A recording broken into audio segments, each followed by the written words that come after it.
శ్రీ గణేశాయ నమః, శ్రీ సరస్వత్యై నమః, శ్రీ గురుభ్యో నమః, శ్రీ శ్రీపాద శ్రీ వల్లభాయ నమః. మార్గశిర గురువార శుభాకాంక్షలు. మార్గశిర గురువారంతో పాటు ఈరోజు మార్గశిర శుక్లపక్ష సప్తమి. ఈరోజు దత్తాత్రేయుల వారు శ్రీ కాలాగ్నిశమనుడి రూపంలో అవతరించారు.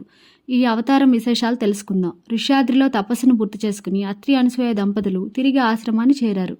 అటు తర్వాత అత్రి మహర్షి 100 సంవత్సరాల ధ్యానంలో ఉన్నారు. మహర్షి చేసిన తపస్సుకు గాను ఆయన శరీరంలో వేడి తీవ్రంగా ఉండి ఆయన్నే దహించబోయింది అగ్ని రూపంలో.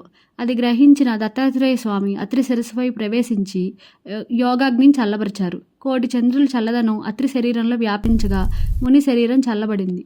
ఆ సమయంలో అత్రి మహాముని కన్నులు తెరవగా వారి కన్నుల నుండి దివ్యకాంతి వెలువడి ఎదురుగా ఋతుస్నాతి అయి ఉన్న అనసూయ గర్భమున అందరూ చూచుండగానే మార్గశిర శుక్లపక్ష సప్తమి తిథి నాడు ప్రవేశించింది. ఆ సప్తమి తిథి నుండి పూర్ణిమ తిథి వరకు గల 9 రోజులు 9 నెలలుగా కాలాగ్నిశమనుడుగా అనసూయ గర్భంలో నుండి దత్తుడు ఆవిర్భవించాడు.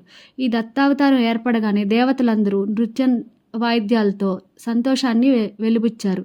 బ్రహ్మ అంశతో చంద్రుడు, విష్ణు అంశతో దత్తుడు, రుద్రాంశతో దూర్వాసుడుగా వెలసిన దత్తప్రభువు 3 మొహాలతో కాలాగ్నిశమనుడు అయ్యాడు. ఈ దత్తావతారాన్ని అర్చించడానికి పంచామృతాలతో అభిషేకం చేయాలి. దత్త కథలు చదివి సత్సంగం చేయాలి. పంచామృతాలు నైవేద్యంగా పెట్టి దక్షిణలు ఇవ్వాలి బ్రాహ్మణులకి.